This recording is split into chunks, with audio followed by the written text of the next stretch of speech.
Okay, looks like we are live at this moment. Before we start, I would like to interact a bit with our audience. I would ask, please, if you can see us and listening, and if the sound and the video is okay, if you please click the like button, please.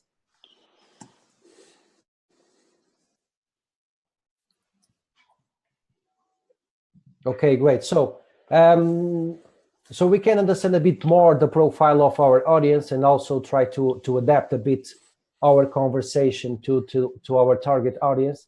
I would ask, please, if you please could introduce on the chat the country where are you based in, please.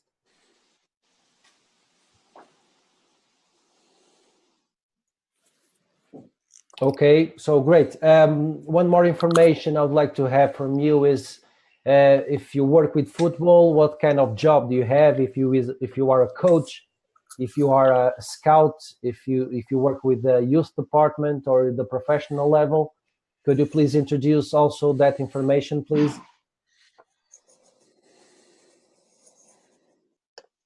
Okay, I'm seeing that you have guys here from India, Canada, Australia, United States. Great. It's always great to have people from around the world with different experiences, of course.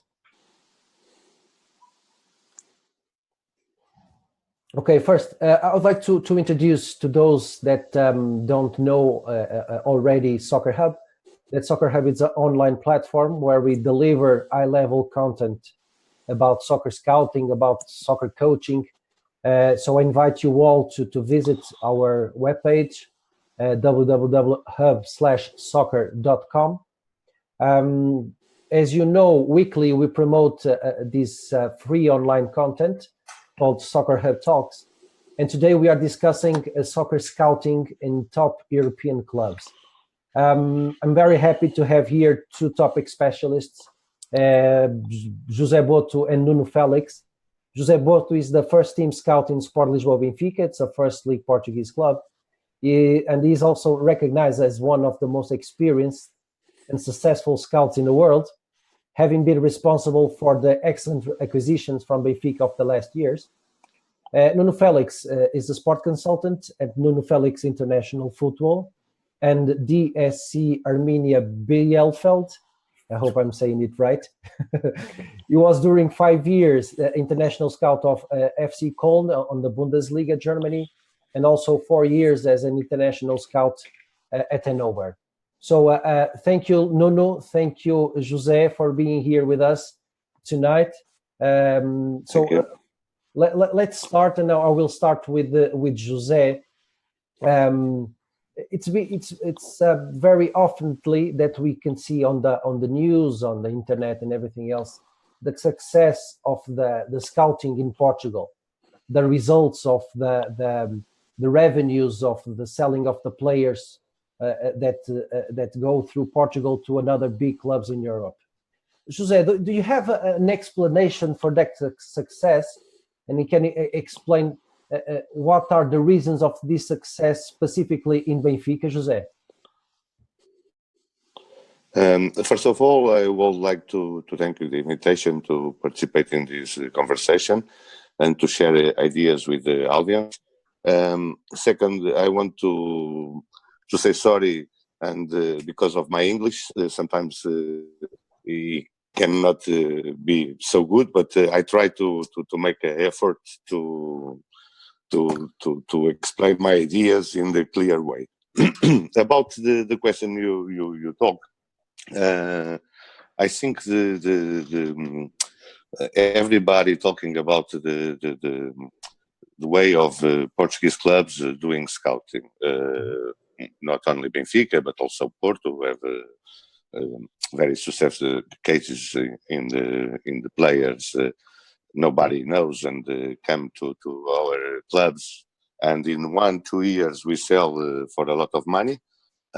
I think I cannot reveal all the secrets, of course, but I think the main secret was we are a poor country. We don't have rich clubs, and we have to be fast in the decision of buying players. What I see comparing with the other leagues and other countries is we are more fast. We decide more quickly than the other clubs. I think that reason is because we don't have so much money to expand, and we have to be fast. And I think that is the main reason why we are in the last 10 years so successful, and also so an example to follow for the other clubs. Okay, José, would you say that the focus of the Portuguese, the scouting in Portuguese clubs is more finding players to generate revenues, or is it focus on selecting good players to improve the performance of the team?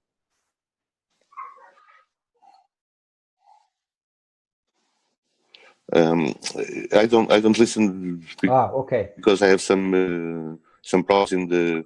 But I think what you ask is if we make more scouting for generate profits, yes, then to put our teams competitive. That's it. It's like that. Yeah.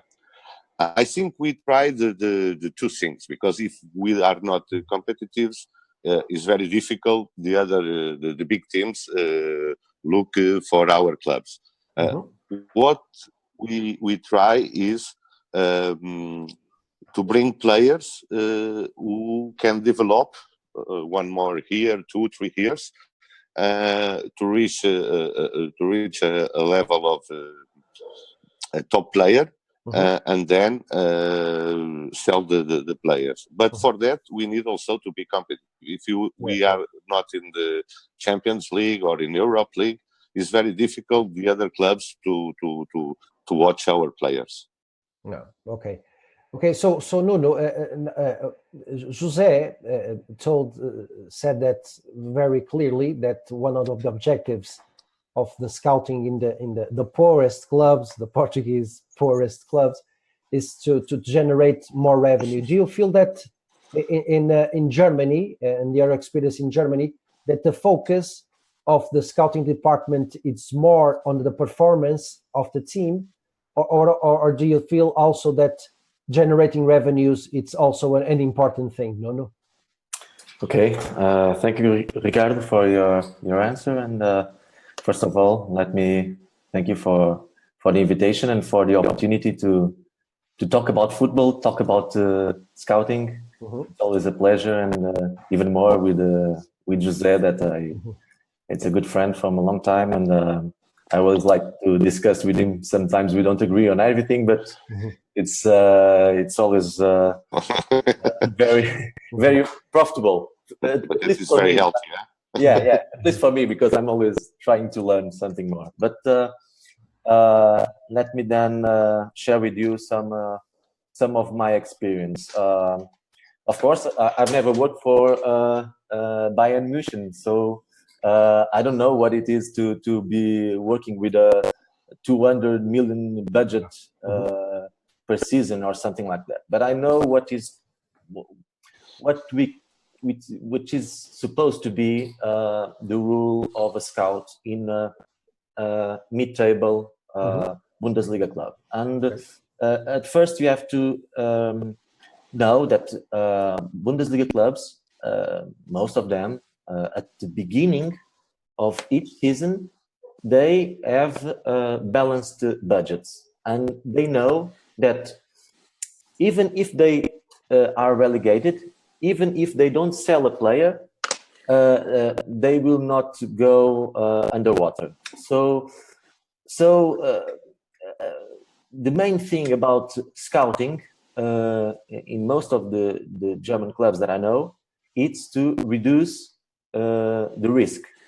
Okay, so it's to access the future investment and try to reduce the risk. So it's a little bit in the opposite way of the way that, for instance, the Portuguese clubs have to work.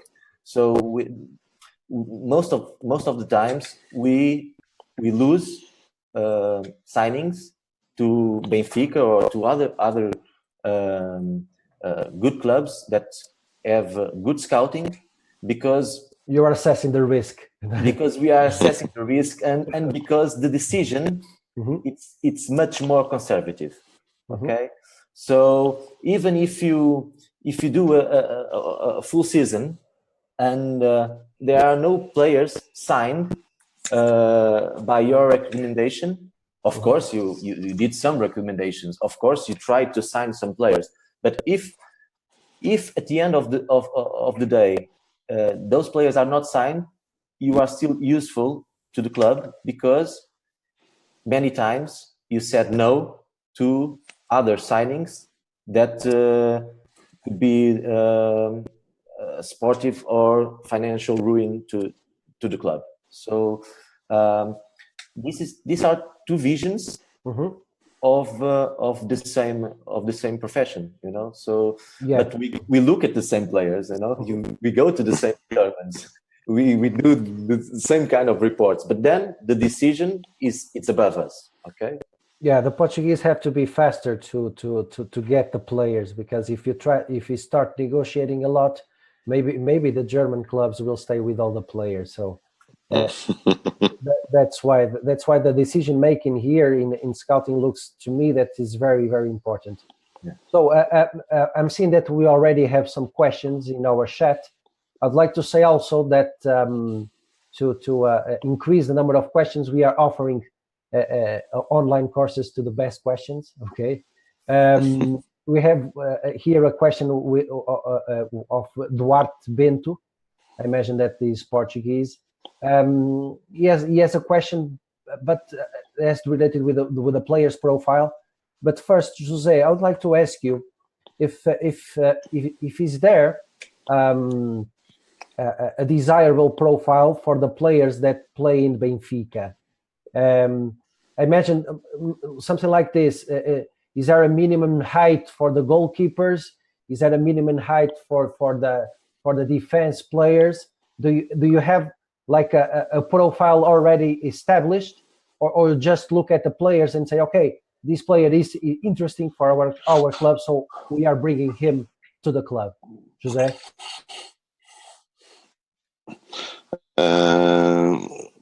Okay, I understand the question about the profile.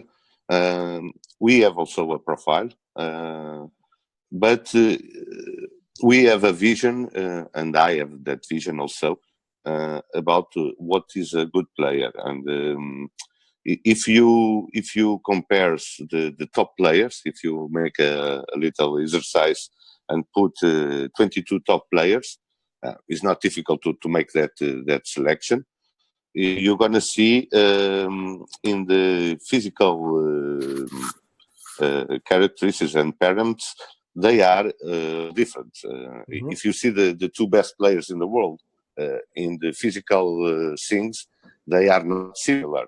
And for us, it's not important the physical capacities or the morphology of the player.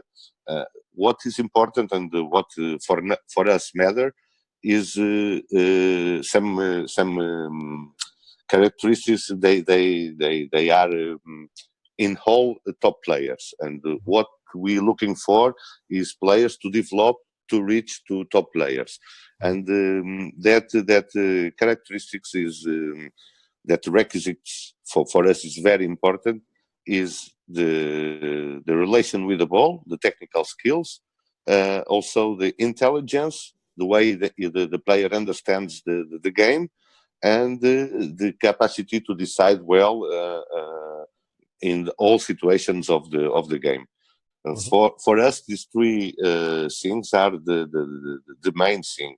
If the player have 184 or 174, for us is not important. Okay, we talk about goalkeepers, and in that position it's important the height and also the central defenders.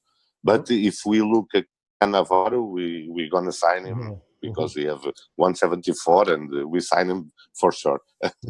And that profile exists, but we don't put many things in profile because when we make a study about the top players, we reach the conclusion they are very different in the morphology and the physical skills. And for that, for us, is not important that kind of things.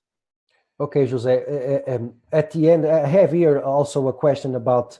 It's a bit about what you are saying about. Now there are companies that are selling big data about the soccer players, but we'll go back to that a little bit more ahead. So, Nuno, I mentioned that the profile of the player that will play in the Bundesliga should be different than the player that will play in the first league in Portugal, because the competition is a bit different. Of course, now I feel that the players are getting more closer in height and in strength, but maybe 20 years ago it was completely different. But do you still feel that the profile that the German clubs are looking in players may be different from those that the Portuguese clubs are looking? Well, first of all, you have to know what you have inside your home, you know, in order to know what you need and in order to know what you are looking for. And the bottom idea is that you always try to find something better, some player that is better than the ones you have. Okay, so scouting is it's a game of comparison, and as I was telling you, German clubs, they always try to do balanced decisions, and the key thing is not to find the next Messi. It's to find the right player for your needs. So if your team already has a good number 9, already has a good keeper, and is missing a left back, that's the kind of player that they will ask you to find. But then you already have 2 left backs in your club, and you already have 3 or 4 pretenders at the academy. And when you are looking for players abroad and outside Germany, you have to always take under consideration that for many reasons, that player that you are going to bring, he must be better than the ones that you already have. So the profile of the player that you are looking for, the standard, is established by what you have already. And of course, you have to know a lot, not only about the markets where you scout. For instance, if I'm scouting Spain or if I'm scouting South America or Portugal, but I also have to be really updated with our team performance and how Bundesliga is, how the match develops in Bundesliga. So you can do that exercise that is a little bit of psychic sometimes, of trying to picture that guy that is playing on an empty stadium and dreadful gravel with 40 degrees in the shadow in the middle of Brazil, and try to picture him with 50,000 and -10 at Germany. So it's it's not always an exercise easy to do, but the standard is settled by what you have. But even in that when you're speaking about sizes and speed and everything, the German football has developed a lot in terms of concepts, and nowadays when I started working, they would ask me for that kind of player. He has to be like this and like that. He has to be 185. He has to play with both feet. And nowadays, he only has to be better than the one that already is playing at our team. Yes, I understand. Thank you, Nuno. I have here a question from Duarte Bento, and the question is for José. The question is in Portuguese. I'm going to translate it to English. José, Duarte is asking if during the match observation or the observation of the player, if you take into account the model of the game that your team plays. Okay, I imagine yes, but okay, I would like to know Yes. about this, José. Yeah. Yes. Nuno already talked a little bit about that, because for me that is the big question in scouting is the adaptability of the players.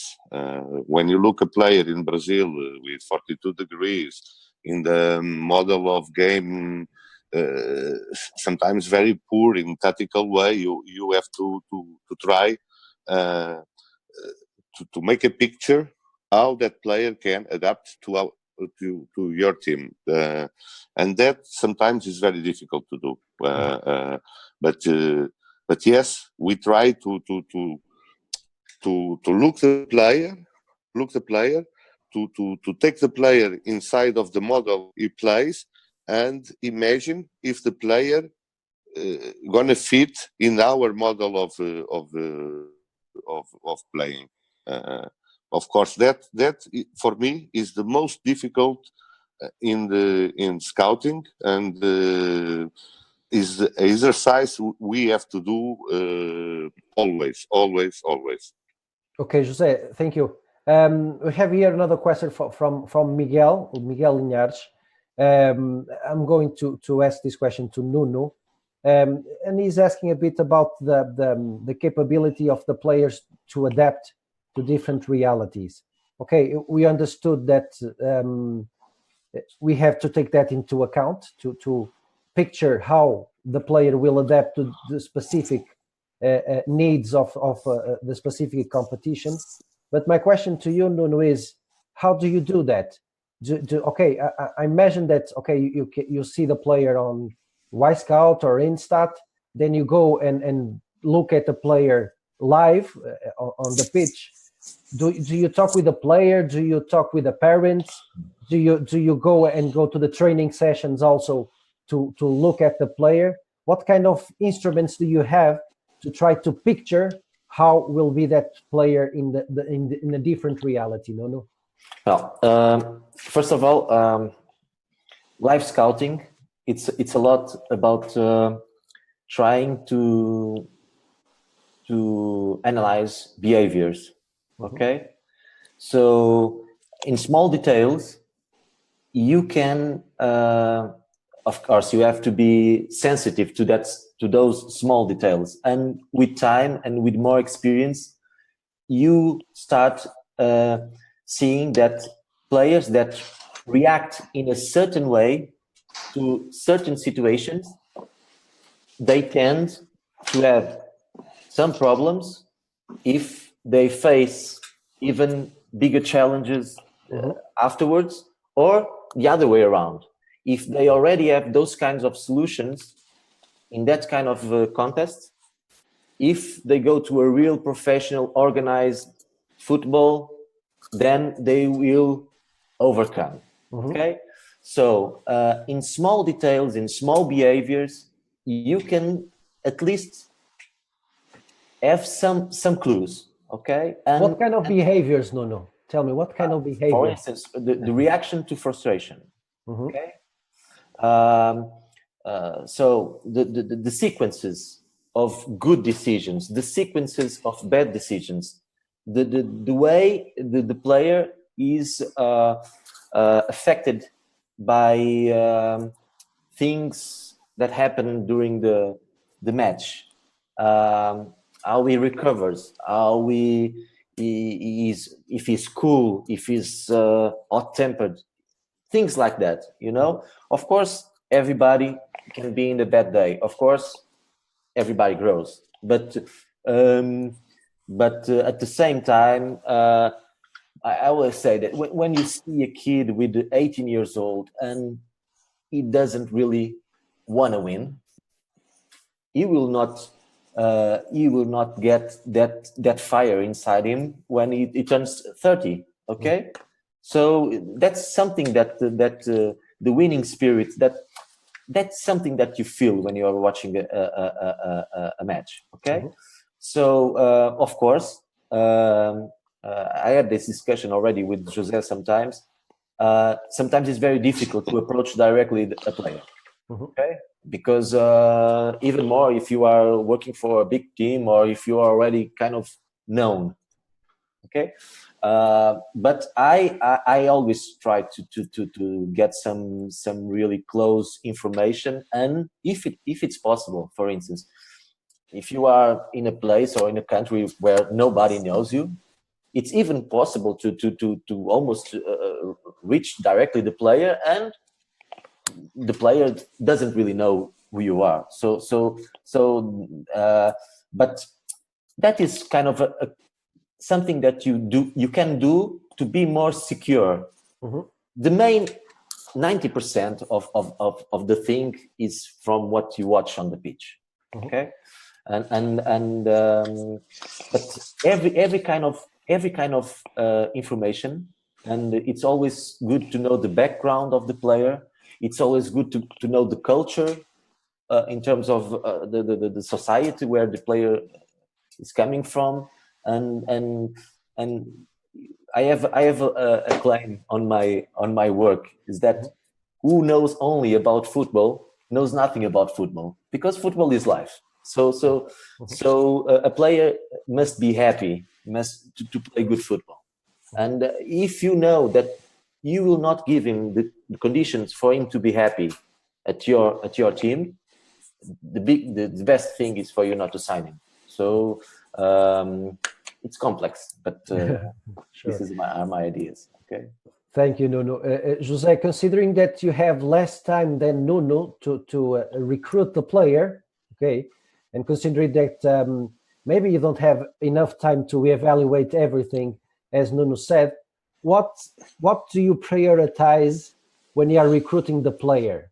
Okay.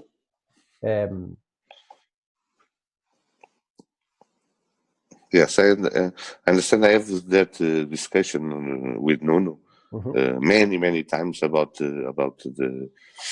that difficult part was to try to understand the mentality of the player. And Nuno tell and say and very well sometimes the body language of the player in the field give me some clues about the character and the mentality of the player. Approach the player in these days is very difficult, because everybody knows the training centers are closed. We cannot see the training sessions. Sometimes I used to say that sometimes when you approach the player to try to know something about his life and his character, is the difference between you pay 2 million or 8 million. Because if if the agent of the player knows Benfica is interested in the player, he starts to put in the press, it starts to increase the price of the player, and for us it's very difficult to make that approach. Also, I want to say something, because I think is very important about this, is sometimes, and we have many cases of that, sometimes for me to a player give the best they have to be confident. This is the most important thing. And sometimes you see a player who don't work in this club, and he goes to another country and they work. Sometimes it's not about the cultural things, it's about the confidence that the player feels in that club. The coach give confidence to him, and with confidence, the players can develop more and can give more to a club. But that is also always an important question, because we never know the exact profile of the player in mentality, and sometimes we have big surprises, but we have to take that risk, and we in Portuguese club more, because we don't have that kind of time to make to take the risk of the decision, because that also is impossible to take the risk of the decision. But okay, let's see, let's talk about that. And when we decide, the price of the player is already the double of when we start to watch the player. Okay, José, thank you very much. We have here a question from Roy Silva, and it's about technologies and analytics and data about the players. Nuno, do you feel that in the last years, with all of these new technologies and all the information that we can gather quickly from the player, that it might influence your kind of work? Do you feel that now you have more data and more information to decide if you are looking to a talented player or not? Yeah, I guess at this moment we are not really missing any kind of data. So it's in terms of measuring the performance, it's almost universal, the knowledge that we have about players.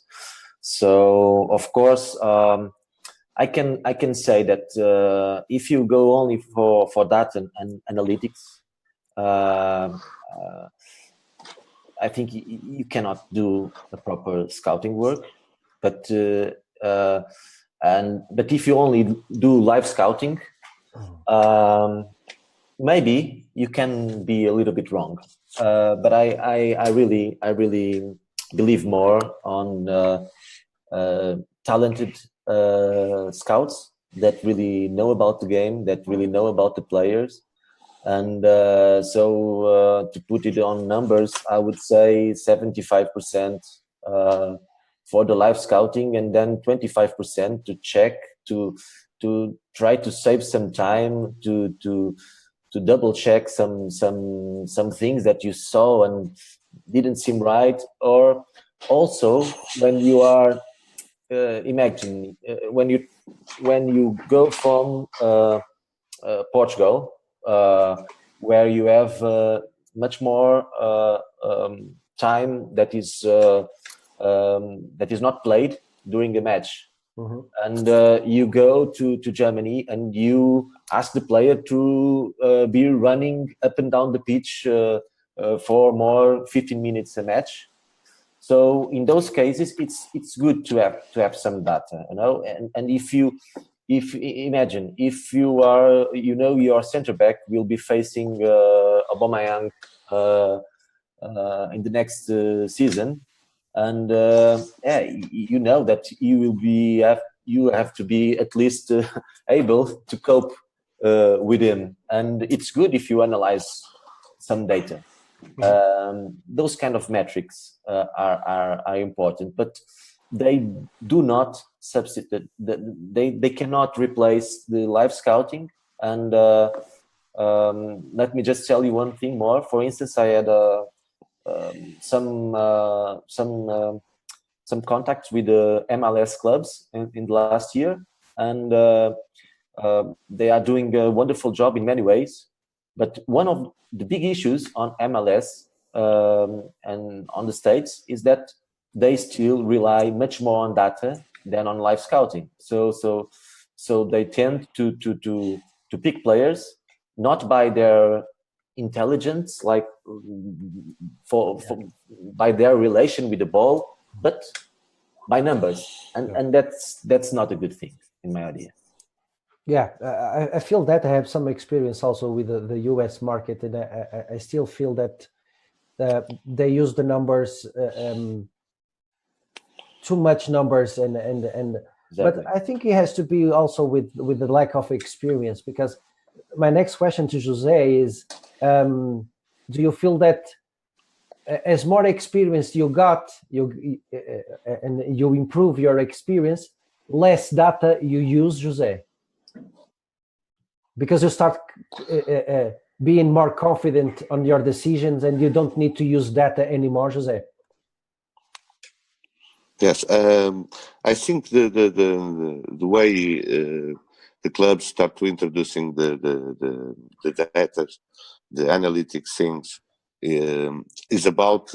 I understand that, because when you take a decision to buy a player, and the player costs 40 millions or 50 millions or 60 millions, normally the president or the owner of the club, he asked, but you are sure about that? Yeah. Huh? You are sure about that? And I think one of the problems in the scouting now is the people ever afraid to not take risks, and the data is some protection. Okay, but I see that in the data, and the players are good also, or are not good, and you don't take the risk to take decisions, and sometimes the people don't have confidence in the what they see. I understand the game. I look at player. Can I give an example for sometimes the way the people using the data?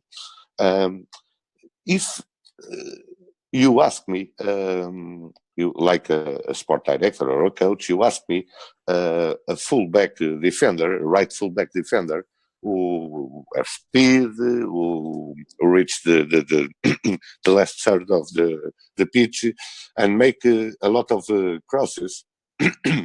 And I tell you, okay, you can pick Dani Alves. I think everybody knows Dani Alves can do that. But if you see the data of Dani Alves in the Barcelona, he make maybe per season 20 cross, and you have a lot of fullbacks who make 200 crosses for season or per season or more. And you have to understand why you don't make crosses, because the team don't play with crosses, huh? And the way you using the player is not the way I want to using the player. And if you don't take Dani Alves because of the data, because you don't pick crosses, you make a mistake also. Because you don't have confidence what you see. You see Dani Alves, and everybody gonna say, okay, he can do that. You don't do that because the way of playing the team he was in the past, don't do that. And for me, this is the big question of the modern scouting, is the people try to have something who don't you don't make mistakes. I have that program, I have that thing, and that's never gonna happen, because you see, I remember in the 3 years ago when Leicester win the Premier League, everybody saying is because of the scouting. They have a program with an algorithm and can find players, and immediately Arsenal picked that guy, and Leicester don't win, and Arsenal don't win also, and Arsenal meanwhile take another guy to chief scout. I think that is because of the people who put the money wants to know why I'm gonna put that amount of money in that player, and that's why the people want something, not the opinion of the human eye or the human intelligence. They want something to prove I'm right because of that. I have that numbers here, and I can show you that. But you're gonna make a mistake also with the numbers, with the intelligence in your eyes, is because that is not exactly thing. it's kind of a safety net. Yeah, it's kind of a safety net. Sometimes, Yeah, because sometimes it's not a safety net. yeah. Yeah. So I imagine in our audience, I imagine that they would like to understand a bit more about the scouting process. What the different tasks that you do since you watch the player until you sign the player. So Nuno, this question is for you, and then we have here some more questions about it. But can you explain to us that we are not scouts? What is the process since the beginning to the end of signing the player, Nuno? No. Just in a few words. Yeah. I will give you my my personal experience with the German clubs. First of all, we scout for markets. Okay. So we try to pick. We have our team of scouts, and of course we can't be everywhere and see every match. And in some markets you can find maybe some other club will bet and go there to find the only player in that league that can play Bundesliga, but not in our case. So first of all, we pick markets where we sense that our work will be more efficient. So where we will pick more players with the desired profile. Okay, but do you use any kind of data to understand that? Of course, we are speaking about people that when I'm speaking about my sport director or someone above him, usually they are people that are very experienced and they know by experience and they know the world of football. So I know that they always measure the financial. For instance, doesn't make any great sense for a medium table club at Bundesliga to go to Premier League and do intensive scouting in Premier League because they have more money to pay. And if they want to drop some players, you might pick one or two on loan and they will be still paying 80% of his wages. So, we have to pick first of all the markets, and then on those markets, the idea is to try to see and know and gather as much information as fast as you can, and in the first stage, and on a second stage, when you have point out the players that you want to keep an eye on. So it's important for them for the players to have several reports, and if the player is really interesting for us, then to have reports from different scouts as well. Okay, but first you look at the player using maybe Y-Scout or WinStat or something like that? No, first we try to in the first weeks of a league. We try to see as much matches, and of course we have our kind of sports lab with our guys at analytics, and sometimes they point out, well, go and see this player because he's having good numbers, okay, and then the process is the other way around. But usually it begins from a blank paper, you know. And it's the best for me, at least. I really like to go into a match and almost know nothing about the players, because then you don't go with the prejudice. Yeah, you have a clear mind. Exactly. Yeah. Exactly. Okay, José. One specific question about this: what are the countries or the markets that you think that have more potential right now to find the next Ronaldo or the next Messi? No, I think in the whole world you can find good players, but I still think countries like Brazil, Argentina, the talent grow like flowers, and and it's more easy to find good players in that kind of countries than it was in the other countries. But also in Europe, some countries who produce that I don't like that word of produce, but many quantities of talent, and German is one of the countries who make that in this moment, because they have a good methodology of working in the youth teams, and they start to have many talents. And for me, in Europe, is Germany and Spain who have the most talented players in the whole Europe. Mm-hmm. Oh, okay. You are excluding Portugal right now. No. Portugal also have, but in Portugal it's more difficult because the big clubs, the three big clubs have all talent for. It's very difficult to other clubs to find a talent available in the country like Portugal. I think it's more easy to find in Spain or in Germany. If you look, for instance, the squad of national team from under 19 or under 17 for Germany or Spain, you have 10 clubs with players. And if you look in Portugal, you have 3 clubs and maybe one player from Braga, and it's more easy to find talent outside of the big clubs in Germany or outside of the big clubs in Spain. Mm-hmm. Okay, I understand. No, I have here a question from Yogaraj Kumar.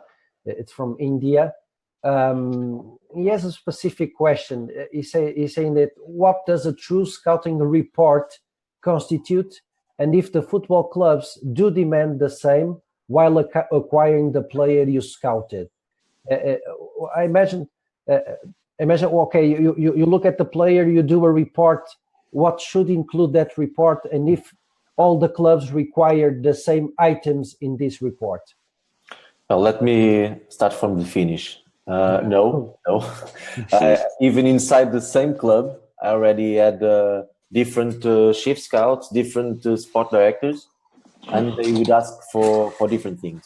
Okay, so I've worked with people that would tell me, Nuno, just send me an email every time you see a special guy or someone that is really, because I need you to save my. You have to do a report about every single player that you watch playing. So, and I'm going to pick something that José told before, and I think it's the main thing about the report of a scout. Nowadays, people need jobs, need to pay their accounts at the end of the day, and I think maybe the best quality of a scout is to be courageous, is to be brave. Mm-hmm. So is to say no when everybody wants to do the deal, when the agent, the player, your president wants to sign the player, and you still say no, and the other way around. Okay, when you are the only one to see something special on the player. And that's the main thing on a scout report, is to end with a yes or no. Okay, is to end with okay, let's in my opinion we should sign him. In my opinion we shouldn't go that way. And then I can give you an example to get into details. For instance, when I got when I left Hanover and I began working with Epsilon, they still had a very big sports lab, big and expensive sports lab with lots of analytics, and the report. Before you would start speaking about the performance itself of the player, you would have to fill 10 physical items. Okay, so height, speed, on defense, on offense, stamina. Try to get some kind of number to qualify the player before you would start speaking about the player or the way he plays. And we've changed with the new chief scout, with the new sport director. We've changed completely the philosophy of the scouting of the club, and with good results. And then we started not to go for. We start to qualify more the information, and sometimes you only need 2-3 phrases about a player to describe a player. So to give a good picture about the player. So the main thing, I also on that point, I also agree on Boto. With the main thing is all about what goes in the player's head, and the way you see him make decisions and predict situations and anticipate. That's the main thing. With his relation with the ball, with his relation with the game. Okay. So and afterwards, okay, you can sense that he should be a little bit faster. He should be a little bit stronger on body contact. He should last the entire 90 minutes, and after 60 minutes is the second or the third match that I see of him, and he drops. He really drops. So that things are very important as well, but they are not the essential things that you will write on your report. Okay, thank you, Nuno. We have here several questions about scouting in the youth, younger players. I'd like to ask to José, what is?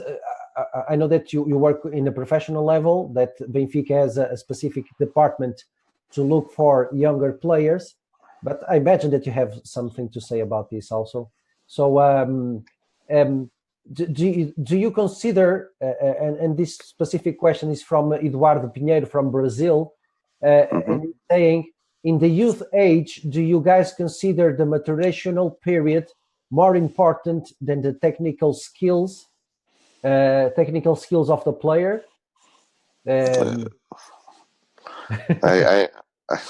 I think some clubs work like that, and for me, it's a big mistake. For me, in the youth players, you have to see that the items I talked a few minutes ago, and is the technical skills, the intelligence, and the decision maker. For me, a player who has these three things, he can reach a high level. A player who only have speed or only have strength, maybe he cannot reach that level we pretend. And for me, is the big mistake in the several clubs is to put players who give results immediately. Because they are more strong, they are more speedy, because the maturation age is different. Yeah. And I think in the future that club's gonna pay that mistake they make now. If you permit me, sure. I want to talk or to say something about the things of the scouting they have to have. And I used to say, because of my experience in scouting, I know many scouts, and I make that for 10 years, and I know almost everyone in that world. And for me, we have three kinds of scouts, and I only like one kind of scouts. And the three kinds is the scouts who put every player, they make something good in the databases, because with that, you not make a mistake. If you put 20 players for one position, one are good, and you're gonna say, okay, I put also that player, and that player signed for Barcelona, and the other kind is the scouts who don't put anybody. They have doubts about everybody. It's good, but I don't see, because with that you don't put any player to sign, and you don't make mistakes. For me, the most important, what I appreciate in the scout, is the scout who put head for a player, who says, for me, we have to sign that player. But I want no, that player, and put always the head for. And when you feel that, you feel the scout is sure about this. They say. Huh? You don't say, okay, maybe that is also good. No. When you ask, I need a number 8, and you say, okay, this player, and in the next week I ask Nuno, the number 8, and he says the same player. When you see that in the scout, you see that the scout have confidence in that player. You don't put now I'm gonna put another. And for me, that is the most important thing in the scout. Is you have to be brave. You have to fight for the players they like, and have to be courageous to put ahead for that player. For me, it's the most important in the scout. Okay, José, thank you. I'd like to tell our audience that we have a course about these motivational issues on the football player. So if you want to know more about it, you can know a lot of details about this also. We are almost finishing. Imagine it's 1 hour that flew away completely. But before we end this conversation, I'd like to ask Nuno, how do you imagine the future of this activity? Do you feel that these guys that are looking to us right now, and many of them, they don't work right now in scouting, do you think they will still have a job in the future, or do you think that the analytics and the data will replace the scouts in the future, Nuno? I think the analytics and the data will replace scouts when machines will replace players. So for me, it's as simple as all that. Mm-hmm. So we are speaking about human beings, and they have to be evaluated by humans and by the human eye. And the wonderful thing about this game is that for some reason is so complex and it's so emotional and it's so creative. And at the same time, you have space for science to help us. So, but I think football is growing everywhere in the world. I think the clubs that have good scouting departments, they really profit with it. And even countries that don't have the same tradition with scouting, like we can see in Germany or in England, those countries are now opening their eyes, and there is no more space for signing players by video. Okay, so forget about it. You can be lucky one time, you will lose money 10 times, so what I would like to say, if for our audience, if you really love the game, if you are good when you look at the game, when you sense that you see something more than your colleague, and if you like this kind of activity, just go ahead and begin like most of us. For a number of years, I was doing this for an hobby. Okay, I would watch matches, I would do reports, and nobody was paying me for that. And it became my full-time job. And so I think there is a future for scouting for sure. Okay, thank you, Nuno. Jose, I have to finish with this question because it's wonderful to finish like this. We have here a question from Gabriel from France, and he has this question. Okay, it's not completely related with scouting, but I think it's very interesting. He's asking if you have an explanation why the Portuguese clubs has it difficult to develop and grow up strikers. It's curious, this question, Gabriel, because it was a striker, a Portuguese striker, Eder, that scores the goal that won in France the European Cup. In France. Yes, that's it. But Jose, do you have an explanation and an answer to this question? Is very complex and to explain in the little time, but I try. Mm-hmm. Our competitive youth teams or the way they are organized don't allow to develop strikers, because the big teams like Benfica, Porto and Sporting, they pass all here scoring 10, 12 goals without difficulty. And that thing is not good to develop the strikers and also the central defenders, and that's why we have a lot of midfielders, a lot of wingers, but top players in the central defenders and the strikers is more difficult, because the way we have organized our youth leagues. Mm-hmm. Okay, thank you, José. Thank you, Gabriel, for your question. To finish, I'd like to thank a lot to José and Nuno for this wonderful conversation. It was great.